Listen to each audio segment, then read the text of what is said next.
नमस्कार, थर्ड आई में स्वागत है।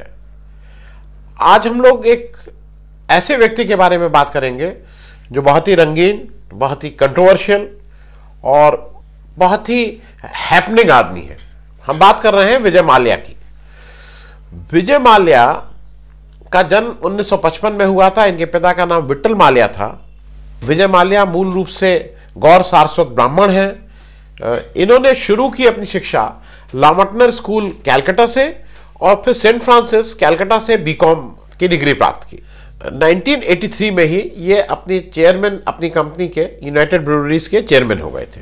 1986 में इन्होंने समीरा तायब जी से, जो एयर इंडिया की एयर होस्टेस थी, उनसे प्रेम विवाह किया और उनसे एक इनका पुत्र सिद्धार्थ हुआ, जो आप लोगों ने भी या जो भी इसको विजय माल्या को अगर किसी ने भी थोड़ा फॉलो किया हो तो वो अब एक तरह से इनके उत्तराधिकारी के रूप में प्लेस किया जा रहा है।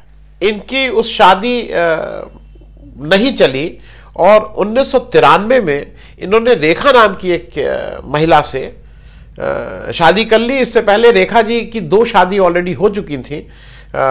विजय माल्या से उनकी तीसरी शादी थी और इस शादी से उनको लीना और तान्या 2 बच्चियां भी हुई, मतलब विजय माल्या और रेखा जी से। और रेखा जी अपनी पुरानी शादी से उनके 2 बच्चे थे, उसमें से जो लड़की थी लैला, उस लैला को लीगली गोद ले लिया विजय माल्या ने। हालांकि चर्चा ये भी था कि हाल के दिनों में वो किंगफिशर की एक कोई और एयर होस्टेस थे, उनसे भी इनके रिश्ते थे और बीच में चर्चा था कि उनसे शादी करने वाले हैं। खैर, ये उनकी व्यक्तिगत बात है। जो मुख्य बात पे आ जाएं, विजय माल्या का अभी हाल के दिनों में बहुत चर्चा में है, क्योंकि जब से क्रिस्टोफर मिशेल या माइकल, जो भी आप उनको बोले, ऑगस्टा वेस्टलैंड वाले हिंदुस्तान लाए गए हैं एक्स्ट्राडिशन के तहत दुबई से, तब से एकदम से बहुत आशा जग गई है कि शायद लंदन से विजय माल्या जी को हम लोग हिंदुस्तान लाने में सफल होंगे, क्योंकि उसी के चलते हिंदुस्तानी सरकार के आग्रह पे हम लोग बहुत दिनों से जो केस इंग्लैंड में चल रहा था, उसमें इस तरह के कुछ ऑर्डर्स हो गए हैं कि इनका एक्स्ट्रेडिशन हिंदुस्तान में संभव है। मैं आगे बढ़ने से पहले थोड़ा सा विजय माल्या का आपको बैकग्राउंड इसलिए बता रहा हूं कि हम लोग थर्ड आई में एक नई दृष्टि से देखने की कोशिश करते हैं कि दिक्कत कहां थी या मामला क्या है।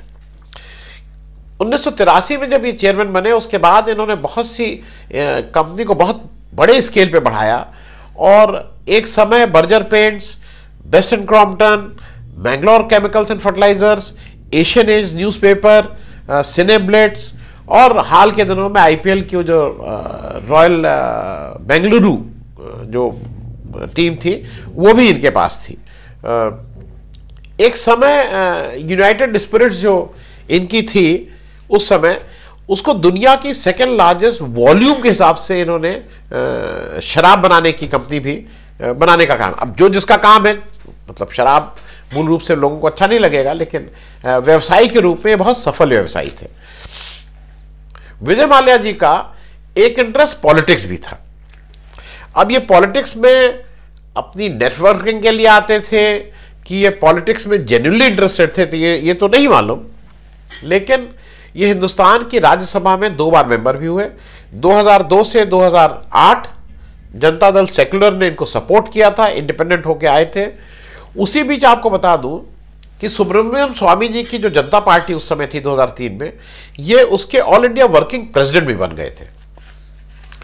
फिर ये दोबारा 2010 में फिर से राज्यसभा में चुने गए और अभी 2016 में जब इनके ऊपर ये सब चार्जेस लगे और ये इंग्लैंड भाग गए, उस समय जो पार्लियामेंट की कमेटी थी जो भी इसको देखती है, उसने इनको डिक्लेयर किया कि भाई ये इनकी सदस्यता न रहे, तो इन्होंने 2 मई 2016 में राज्यसभा से इस्तीफा दे दिया था।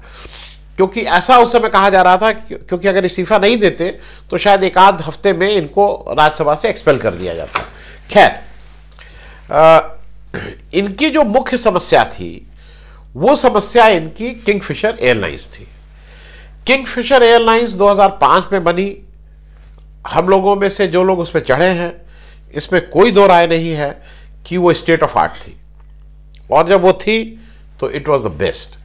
मतलब जो उसके एयर होस्टेस थी वो सबसे सुंदर लड़कियां, जो उसका खाना था वो सबसे अच्छा खाना, जो उसके साथ वो गाना सुनने के लिए वो जो ईयरफोन ऑन देते थे सबसे साफ सुथरे, साथ में वो गिफ्ट भी देते थे।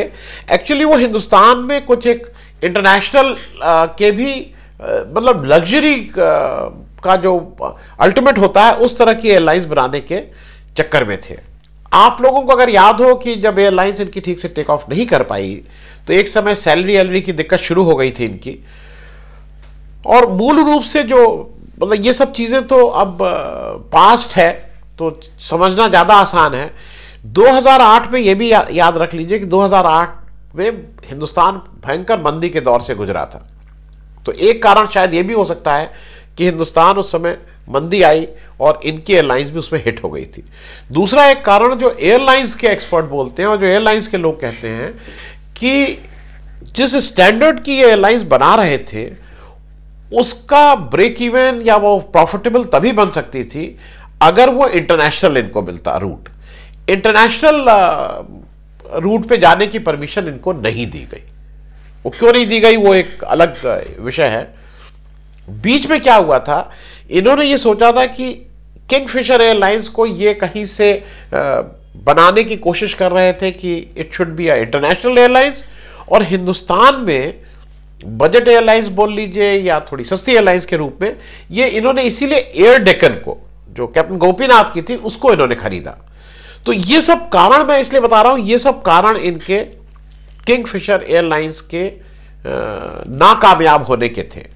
फिर अगर आपको याद हो फिर ये अपने सैलरीज नहीं दे पा रहे थे अपनी एयर होस्टेस और पायलट्स को, वो उनको लेके बहुत आंदोलन हुआ था, बहुत हल्ला मचा था।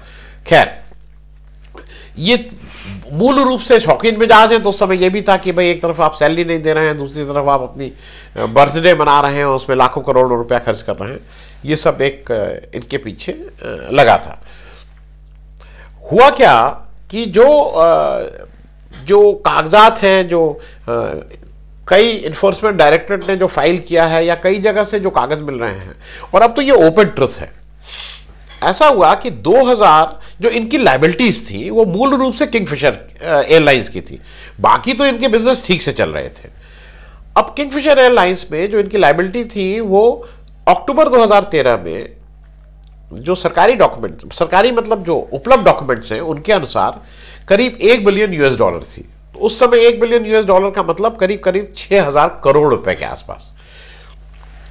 अब चूंकि ये उसका पेमेंट नहीं कर पाए और वो अकाउंट एनपीए हो गया, $1 बिलियन से बढ़ के वो लायबिलिटी $1.35 बिलियन हो गई उस इंटरेस्ट को मिला के। उस समय के जो बैंकर हैं और जो जानकार लोग हैं, क्योंकि हो सकता है ऑन कैमरा कोई ना कहे, लेकिन अगर आपकी कोई भी इस तरह का संपर्क हो जो बंबई रहा हो या जो उस तरह की बड़ी फाइनेंसिंग को समझता हो, वो दौर वो था जहां पे ये हम बात कर रहे हैं 2014-15 जब इनकी समस्याएं शुरू हुई। नई सरकार आ गई थी, नए कस्टोडियंस आ गए थे, नए लोग नए ढंग से देख रहे थे। उस समय किसी भी बैंकर की ये हिम्मत नहीं हो रही थी कि वो एक एनपीए को सेटल कर ले, क्योंकि ऐसा कहा जाता है कि उस समय भी ये बार बार ये कह रहे थे कि मेरा मूलधन जो इनके अनुसार 6000 करोड़ से करीब कुछ कम था या उसके बराबर था वो मुझे ले लो, ये जो इंटरेस्ट पोर्शन 3000 करोड़ है इसको वेव ऑफ कर दो। और ये बहुत कॉमन प्रैक्टिस है, हम सब ने जिसने कभी लोन लिया हो या जिसको जो इसके बारे में जानता हो, एनपीए में जनरली इंटरेस्ट वेव ऑफ करके इस पे सेटलमेंट हो जाता है। ये कोई बहुत अनयूजुअल डिमांड उनकी नहीं थी। लेकिन चूंकि उस समय जो भी बैंक के प्रबंधन थे, 17 बैंक का कंसोर्टियम था जो एसबीआई जिसको लीड कर रहा था, तो शायद ये निर्णय लेने की हिम्मत किसी बैंकर को नहीं हो रही थी कि ये इंटरेस्ट वेव ऑफ कर दिया जाए। अब उसके बाद की कहानी आप सब लोगों को पता है, मैं उसके डिटेल्स में नहीं जा रहा हूं। 2 मार्च 2016 में ये हिंदुस्तान से चले गए। उससे पहले जो कंट्रोवर्सी थी कि भाई ये अरुण जेटली जी से मिले थे जो हिंदुस्तान के वित्त मंत्री थे। इन्होंने अभी कुछ दिन पहले लंदन में यह कहा कि भाई मैंने जाने से पहले अरुण जेटली जी से कहा था कि मैं इसको सेटल करना चाहता हूं। अरुण जेटली जी का कहना है कि भाई मैंने इनसे कहा था आप जाके बैंक में सेटल करिए, इन्होंने फिर इनका कहना है कि जो उस समय की बातचीत है कि भाई आप मेरा इंटरेस्ट वेव ऑफ करा दीजिए, मैं इस तरह की बातें हैं जिसको अरुण जेटली कहते हैं नहीं नहीं मैंने ऐसा कोई नहीं था, और मैं तो रास्ते में चल रहा था राज्यसभा में, ये मुझे पार्लियामेंट के अंदर मिल गए, तो मेरी कोई डिटेल या स्पेसिफिक बात नहीं हुई थी। खैर वो एक पॉलिटिकल मामला है और इसीलिए उसने पॉलिटिकल कलर ले लिया है। आज जो ये लग रहा है कि अगर एक बार ये यहाँ पे आ गए तो सारी चीज़ें ठीक हो जाएंगी। मार्च 2016 में ये चले गए और उसके बाद इंडिया ने इनका पासपोर्ट कैंसिल कर दिया गया और प्रत्यर्पण की इनकी कार्रवाई, एक्स्ट्राडिशन की इनकी कार्रवाई का प्रोसेस शुरू हो गया। उसके बाद ये लंदन में ही अरेस्ट हुए, लेकिन कुछ ही घंटों में इन्होंने बेल कुछ काफ़ी पैसा ऐसा दे के, मतलब पैसा सिक्योरिटी दे के, कोई हम लोग की तरह पैसा खिला के नहीं, पैसा जमा करके इनकी बेल तुरंत हो गई और तब से ये बेल पे बाहर है। उस समय के बारे में भी बता दूं कि भाई इनके बारे में उस समय भी केस बहुत सुर्खियों में आया था, क्योंकि इनके वकील ने कहा था कि हिंदुस्तान में ह्यूमन राइट्स का वायलेशन बहुत आसानी से होता है। उसको लेके इन्होंने कहा कि नहीं नहीं, यहाँ से फिर एक वीडियो फिल्मिंग हुई और ये कहा गया कि आर्थर रोड जेल में जहाँ इनको रखा जाएगा वो बहुत ही अच्छी है और उसमें कोई सब सुख सुविधाएँ हैं, विजय माल्या जी बहुत मज़े में वहाँ उस जेल में रहेंगे, इस तरह के कुछ कागज़ वागज़ दिए गए। लेकिन इसको भी समझ लीजिए कि ये एक्स्ट्रेडिशन इतनी आसानी से क्यों नहीं हो पा रहा है। मूल कारण यह है कि हिंदुस्तान और इंग्लैंड की एक 25 साल की एक्स्ट्रेडिशन ट्रीटी है। आपकी जानकारी के लिए बता दूं कि इसमें कई बार हिंदुस्तान ने कोशिश की है, लेकिन आज तक केवल एक व्यक्ति इंग्लैंड से हिंदुस्तान में उसका प्रत्यर्पण हुआ है, जो नाम है समीर भाई वीरू भाई पटेल, जो अक्टूबर 2016 में गुजरात दंगों में जिनकी ज़रूरत थी, मतलब इनका वो था, आरोपित थे, ये वहाँ से आए हैं। इसके अलावा पूरे उसमें कोई भी नहीं आया, केवल एक व्यक्ति। उसका मूल कारण यह है कि हम लोग कैटेगरी 2 की कंट्री हैं as far as England is concern, जो उनकी प्रायोरिटी है। उनके यहाँ फर्स्ट वर्ल्ड नेशन और यूरोपियन कंट्रीज को ज़्यादा तवज्जो दी जाती है और वहाँ पे एक्सेलरेशन ज़्यादा फास्टर होता है। माल्या जी के बारे में अब मैं कुछ अच्छी बातें बता दूं, क्योंकि एक व्यक्ति को केवल रावण रावण कहते रहिए तो उसकी केवल बुरी बातें ही वो आती हैं।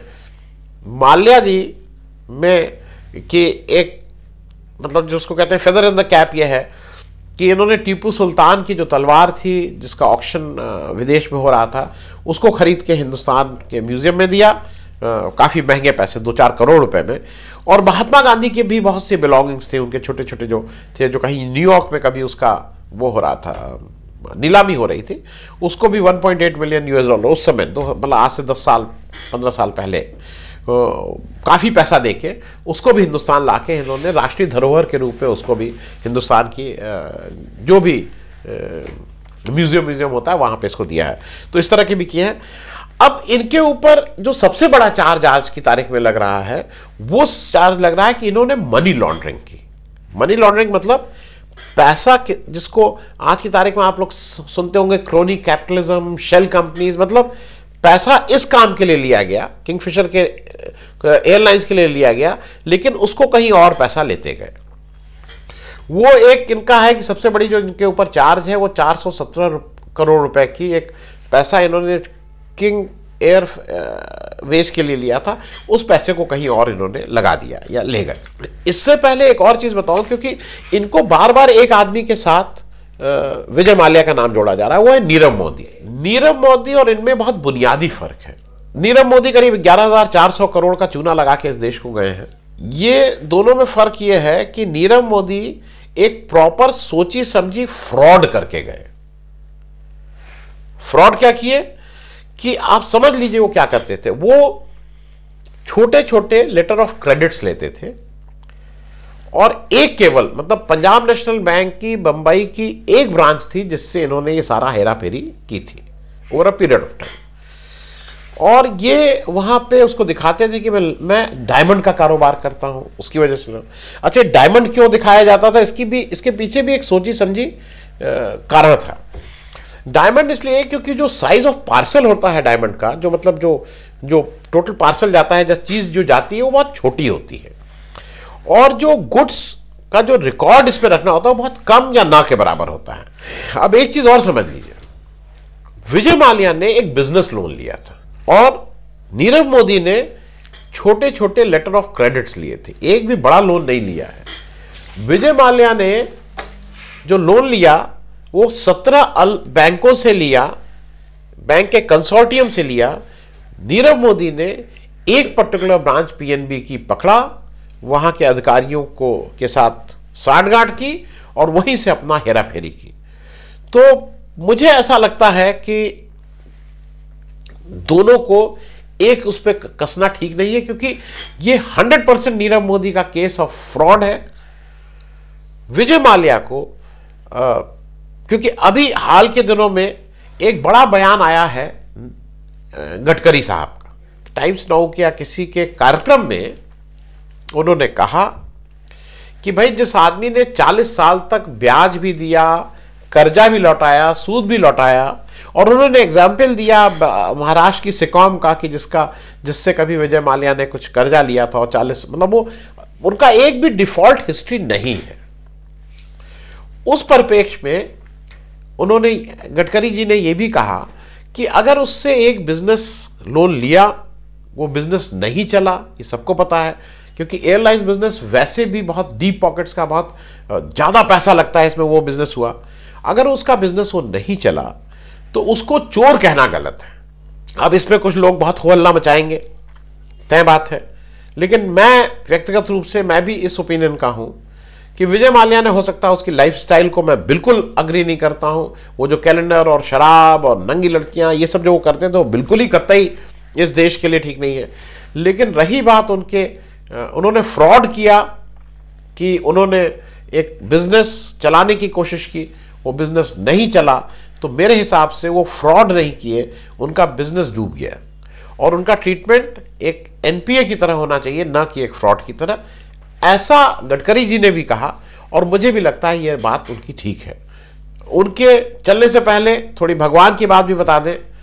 विजय माल्या रोज पूजा करते हैं और एक हमारे आपके आज की तारीख में रीसेंट भगवान जो बहुत पॉपुलर हो गए हैं, सबरीमाला मंदिर का पिछले कई वर्षों से प्रत्येक वर्ष 42 दिन का उपवास रख के वो जो पूरा दर्शन होता है, 42 दिन की जो पूरी एक उसकी प्रक्रिया है, उसको बहुत वर्षों से पूरा कर रहे हैं।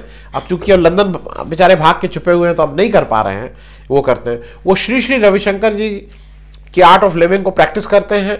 अभी हाल के दिनों में सरकारी हवाले से भी आया, उन्होंने तो कहा है, मैं उसकी बात नहीं कर रहा हूं, कर्नाटका हाईकोर्ट में उन्होंने दिया है, अभी सरकारी हवाले से भी आया है कि उनका एक इमोबल प्रॉपर्टी, उनकी इमोबल एसेट्स का एक वो दिया गया है जिसमें करीब 2000 करोड़ की प्रॉपर्टीज दिखाई गई हैं। बेंगलुरु में फ्लैट, दिल्ली में, अरे बम्बई में बंगलो, अलीबाग में, कहाँ, और उनका एक डिपॉजिट्स और शेयर भी दिखाया गया है, कुछ 40-50 करोड़ रुपए के एफडी और बैंक बैलेंस और यूबी यूनाइटेड ब्रूवरीज के शेयर्स, ये करके 10,500 करोड़, तो करीब 12,500 करोड़ के एसेट्स उनके हैं, जो वो कह रहे हैं कि भाई ये मुझे इसको बेचने का वो दे दीजिए और मैं इसको बेच के सारे लोन सेटल कर दूंगा।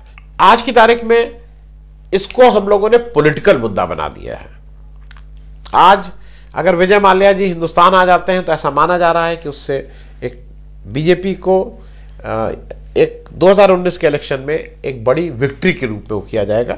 हो सकता है उससे एक साइकोलॉजिकल लोगों को लगे कि भाई इस तरह के जो भगोड़े थे जिन्होंने देश का, देखिए ये पैसा तो लिया ही है, इसमें कहीं कोई दो राय नहीं है, लेकिन पैसा बिजनेस में डूबा है कि पैसा फ्रॉड करके लिया गया है, ये दोनों अलग अलग हैं। क्राइम है, अगर फ्रॉड है तो क्राइम है, और अगर अदरवाइज ये बिजनेस फेल्योर है। बिजनेस फेल्योर लोगों के होते हैं, उसकी सजा उनको मिलनी चाहिए, लेकिन उसको नीरव मोदी के साथ ब्रैकेट करके चोर कहना मेरे हिसाब से उचित नहीं है। धन्यवाद। अगर आपको हमारा ये कार्यक्रम अच्छा लगा तो कृपया सब्सक्राइब करें और साथ में वो छोटी घंटी भी दबा दें, जिससे आपको जब भी कोई नया वीडियो, नया एपिसोड अपलोड हो तो आपको उसकी सूचना मिल जाए।